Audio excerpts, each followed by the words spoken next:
You're 16, in your grandfather's garage, striking an arc on a piece of scrap angle iron with a Lincoln tombstone welder he paid $578 for at Home Depot.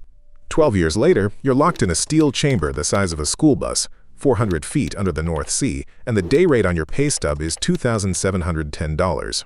Between those two moments sits an industry where the fatality rate runs 40 times the American worker average. The trade is called underwater welding, but welding is maybe 10% of what you actually do. This is every level of an underwater welder's career in America, and what it actually costs to climb. If you like breakdowns of how careers actually progress, like and subscribe so you don't miss the next one. Level 1. The pool and the garage. You're 16. The Lincoln tombstone sits on a rolling cart in the back of the shop, and you've watched enough YouTube to know what the bacon sizzle is supposed to sound like. You clamp the ground to clean steel. You set the dial around 90 amps. You drop the hood with a head nod and scratch-strike the rod like a match. The arc catches, and the rod sticks, and you yank it free with your wrist, and a coppery taste lands on your tongue from the regulator silicone you were chewing earlier at the pool.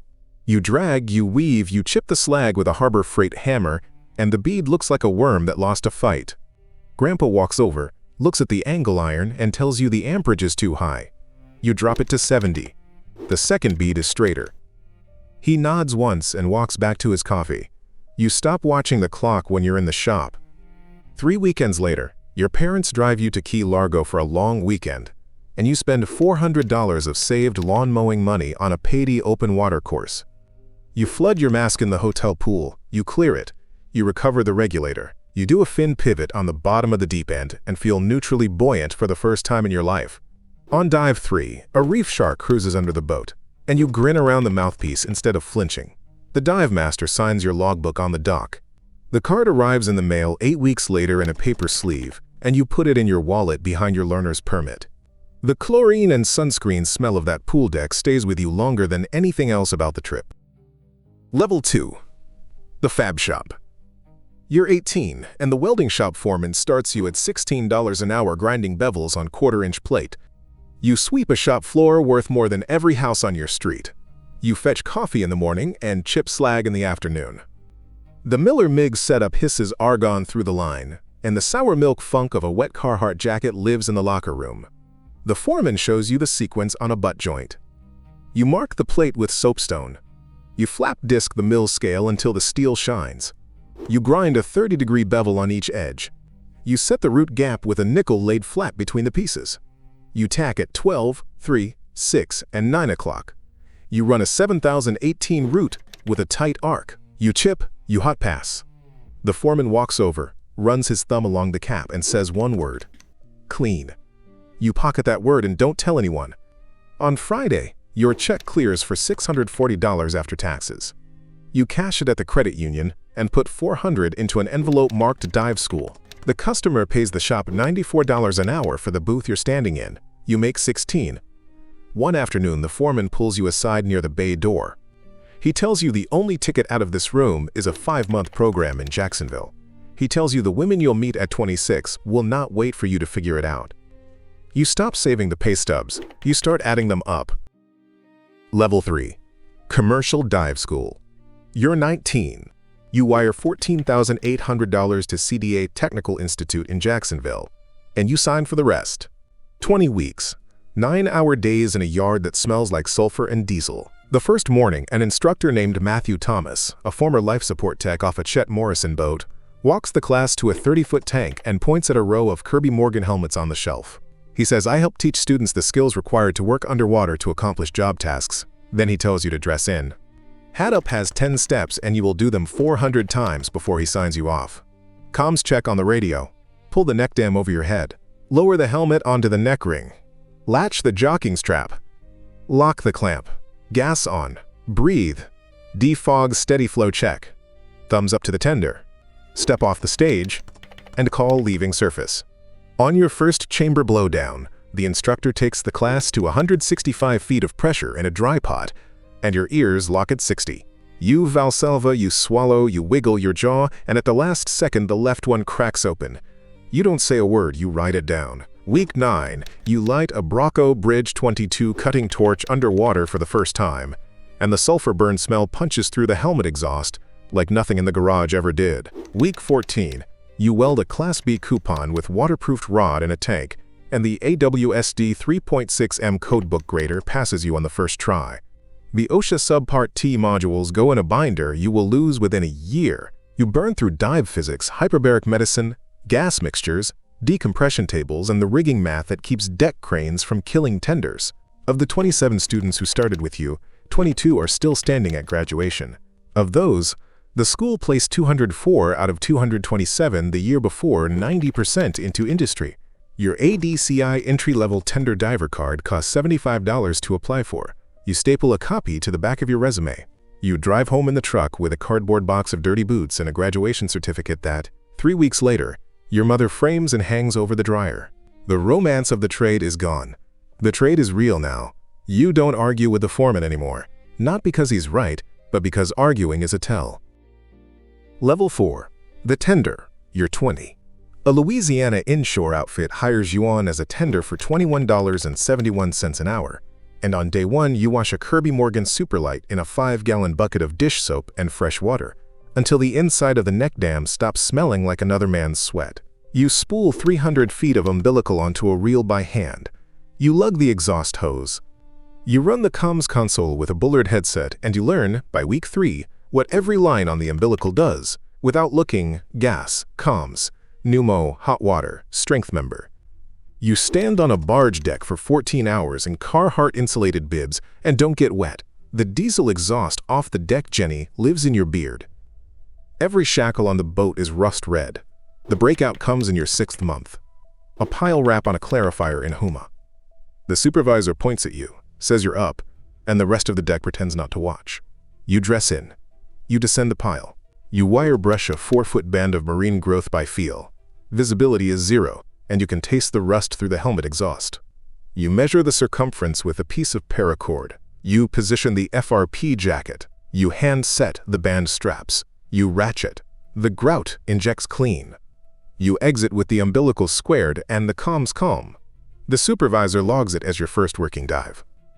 On the ride back to the dock, you sit in the cab and you don't say anything. And the supervisor pretends not to notice that either. 2 weeks later, the foreman of a competing outfit named Coastal Gunite Construction sends a 47-year-old diver into 19 feet of water on his first day at the William B. Umstead Bridge in Mans Harbor, North Carolina.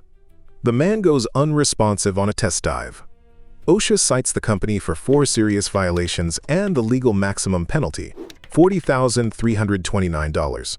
The OSHA Raleigh director, Kim Morton, releases a statement that reads, "Ensuring employees are physically fit for commercial diving is a fundamental part of workplace safety.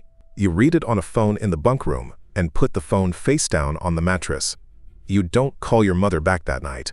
You apply for your ADCI air diver card the next morning. $175, a sober logbook, and the supervisor's signature get you the upgrade." Level 5. The Offshore Diver.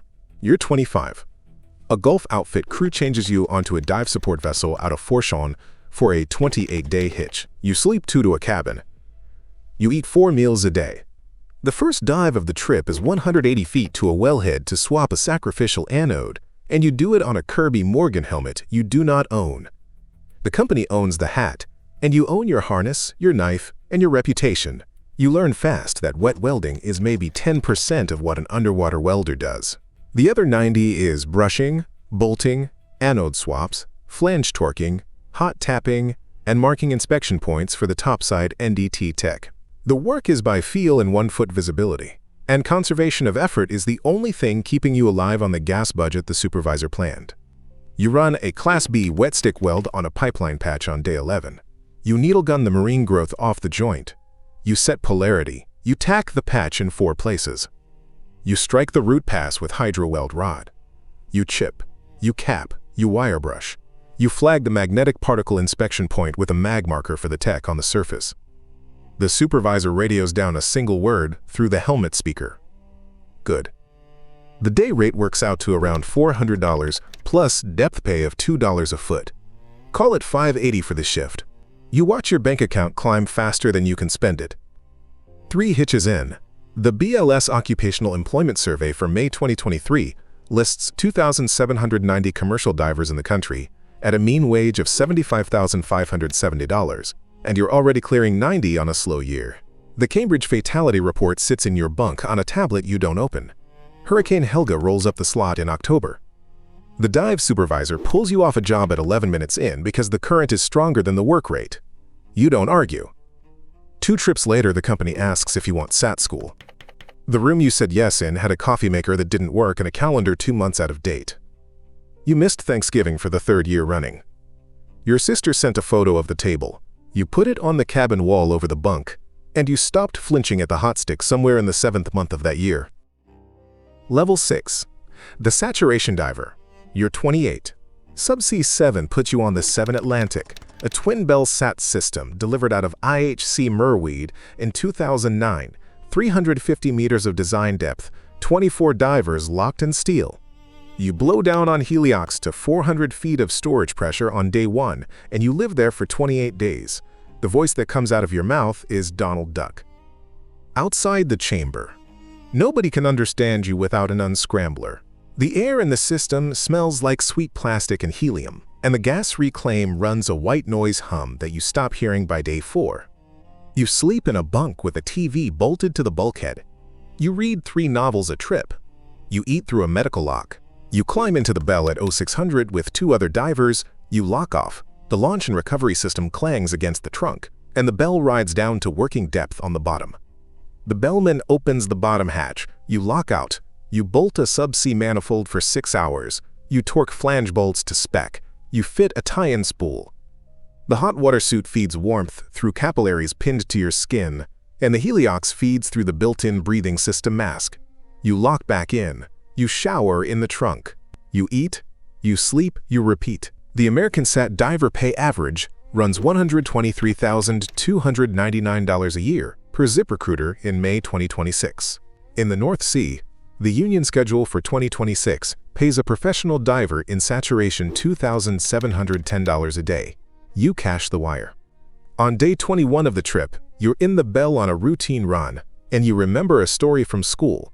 Chris Lemon's North Sea, September 2012, Bibby Topaz. The dynamic positioning system failed, and his umbilical severed at 330 feet, and the man survived 33 minutes on a 5-minute bailout because Duncan Alcock and Dave Uwasa got the bell back over him in time. You finish the bolt up, you lock in. The decompression at the end of the trip runs 6 days of stops, and there is no emergency exit. On day 26, the squawk box in the chamber tells you your uncle died in Mississippi. You finish deco. The keys to your truck sit in an envelope at the topside office, and when you step off the bell pad and walk to the parking lot, the truck starts on the first turn. Final beat. The tombstone is still in the garage. Grandpa died 2 years ago, and your father didn't have the heart to sell it, so it sits under a tarp on the same rolling cart, and the dust on the hood is exactly as deep as you remember from the night before you left for Jacksonville. You drive home to Pensacola the morning after a 28-day SAT trip, and you sleep for 36 hours. And on the 3rd day, you walk into the garage and pull the tarp off. The dial is still set to 70. You strike an arc on a piece of scrap angle iron. The bead is clean. The bacon sizzle is the same sound it was when you were 16. You chip the slag with the same Harbor Freight hammer. You think about the cousin who went to college and what he made last year, and you stop the thought before it finishes. That's not the comparison anymore. An 18-year-old kid from your high school texts you about dive school. He wants to know if it's worth the $14,800. You write back one sentence. Show up. Don't quit. Don't lie on the logbook. The trade gave you a knee that clicks in cold weather and a Thanksgiving you'll never get back. And you accepted that the morning you signed your second SAT contract. You walk back into the house. The potty card from Key Largo is still in the wallet behind your driver's license. The tombstone is yours now. The keys to the truck are on the hook by the door, and they're yours.